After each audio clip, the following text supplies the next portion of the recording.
So if you didn't know, The Flash came out over the weekend. We went and saw it. We reviewed it. We gave it a fair score, I would like to think. But The Flash, it's not doing too well at the box office. Only $55 million over the 3-day weekend. So it did not do the big blockbuster numbers they were hoping it would do.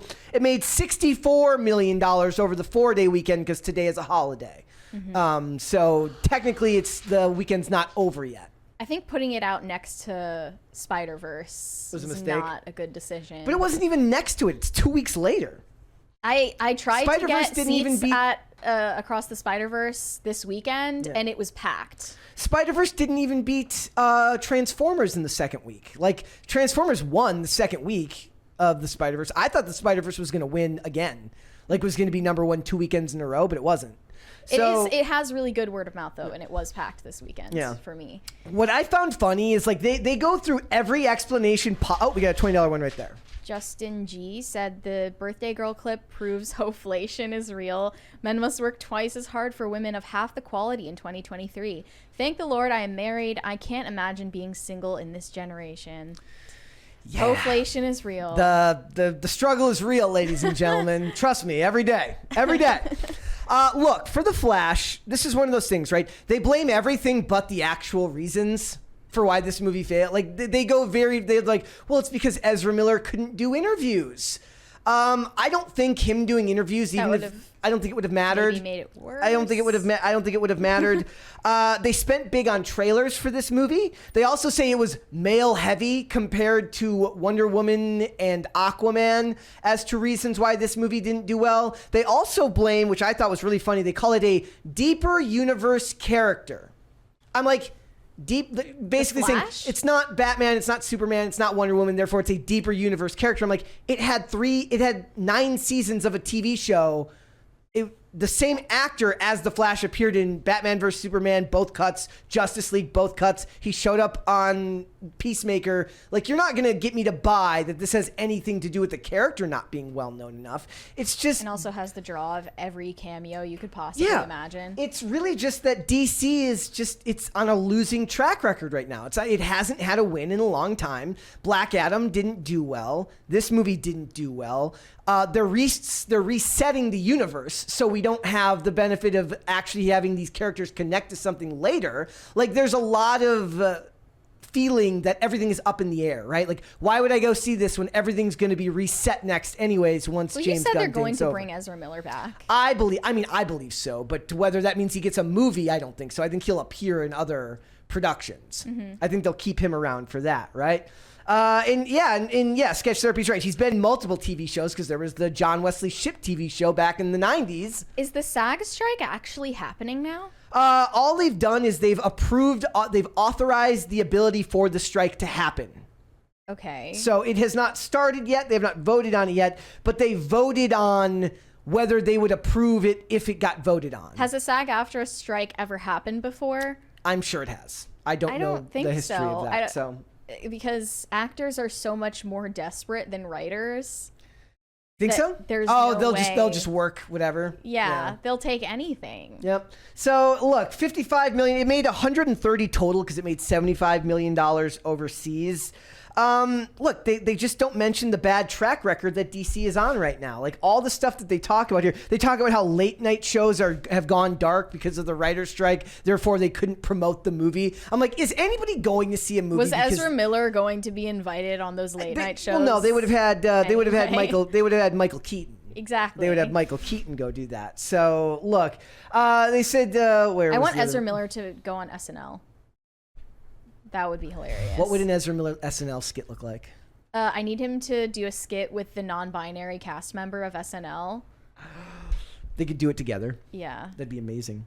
It'd be them screwing up their pronouns the whole time. Exactly. So it says, to get the word out, Warner Brothers spent big on trailers. iSpot, which monitors what studios shell out on TV spots. Again, this is just one facet of the movie's overall marketing campaign. Shows Warner Brothers shelling out $31.3 million on spots for the movie, which pulled in 1.7 billion impressions. That is more in iSpot metrics than what Disney spent on Guardians of the Galaxy Volume 3, Elemental, as well as things like Transformers Rise of the Beast. So what do you do, right? Like, you just admit that you didn't have it, that it was never going to work because the movie's been in production too long. It's become this weird black eye on the company. They didn't know what to do with it. The CGI was bad. Even the cameos, which were the whole point of the movie, got heavily critiqued because of their use of certain actors. The Flash is very male heavy and not pulling in as many women as Aquaman and Wonder Woman, which is slowing it down. Were women really coming in droves to see Aquaman and They Wonder were, Woman? but I mean, they all that means is that the demographics went closer to 50-50. It's not like they outnumbered the men. Yeah. The Flash, they said it did best in the South Central and West. Warner Brothers has IMAX on the film and together, and they point out that 42% of the picture's gross comes from IMAX. Like, look, I can't with this stuff. It's like the movie was bad. You want to see that bad CGI in IMAX? In IMAX? Why would you want to do that, That's some right? nightmare fuel. Like, the Nicolas Cage CGI was the worst. Yep. Yeah, Kino Corner points like, look, this movie was in development for over a decade. Like, John Francis Daley wrote this script back in like 2013 or something like that. 2013 or 2014, and they've been trying to get the movie off the ground for longer than that. They literally went through multiple iterations of the other characters. No Henry Cavill. They could have won a lot of goodwill by having Henry Cavill make a cameo in this. Yeah, no Henry Cavill. Which Superman did they cameo? They used Christopher Reeves. Right. And they used Nicolas Cage, and then of course we get various Batmans as well. Yeah. But it was never going to do the numbers they wanted it to do for something that cost that much money. And they're saying B+ cinema score, and then you get the buzz at the beginning of this whole production line where they're saying it's the greatest superhero movie ever made, which anybody with half a brain hears something like that and they're like, well, that's PR. Like, nobody buys it when somebody actually says something like that. They're also praising Elemental in comparison. Yeah. For diversity points, basically. Did you think this movie was going to do better? Did it end up about where you thought it was going to end up? I mean, I'm not the judge. I was never excited to see it anyway. I'm not the target audience. It ended up lower than I expected. Like, I figured it would end up at 65 to 75 million. We're way too plugged into all of the information about it. I think most people aren't paying that close attention. Yeah. And if they're not excited to see it, it's not on their radar. But they bought a Super Bowl spot for this movie. Those are like the most expensive spots you can buy in media. Yeah. Like, if you can't get people... They're astroturfing it. Yeah. It was never going to work. And I think this is a fair comparison because I actually thought the movie was fine. I didn't think it was horrible. I thought it was just an average superhero movie that could have been leagues better if they had actually had the right actor and gotten it done in a reasonable time. I rarely don't hate a superhero movie, so I was surprised that I thought it was like slightly above average at least. Yeah. But yeah, I wasn't expecting much. Do you think that this is going to end up hurting things? Like, is this a sign of things to come, considering Aquaman 2 still has to come out this year? Like, we have to go and see that. But I'm excited to see Amber Heard. That movie is going to go through the same thing, is going to go through the same problems. Why am I going to watch this when none of these characters will matter in the next year? Well, they're kind of like, let's just shit these out and get it over with. Yeah. And talk about it as little as possible. Yeah. Well, that's what they should have done. Like, people were saying they should have just dumped this on HBO Max. Or, sorry. It's not an option. Max. They should have just dumped it on Max. That's not an option for many reasons, obviously. Yeah. You can't do that. And there were also people calling for it to not come out at all, just for ethical reasons, which was never going to happen. Like, it was always going delusional. to come out. It was always going to come out, right? So imagine they go on SAG.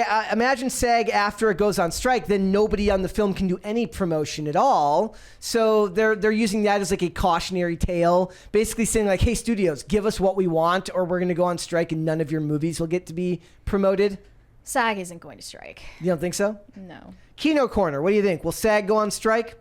I asked him. I saw him in the chat. Once again, actors are going to take porn roles before they strike for anything. We'll have to wait and see. I expected this movie to do a little better. I really did. I didn't think, when I said it wasn't a great movie, it was fine, but I didn't expect it to do $55 million. I thought it would do at least $65 to $75 million. But, maybe I'm overestimating it too, because I'm always kind of defending The Flash as more relevant than a lot of people say he is, but maybe I'm wrong. Maybe I'm wrong about that.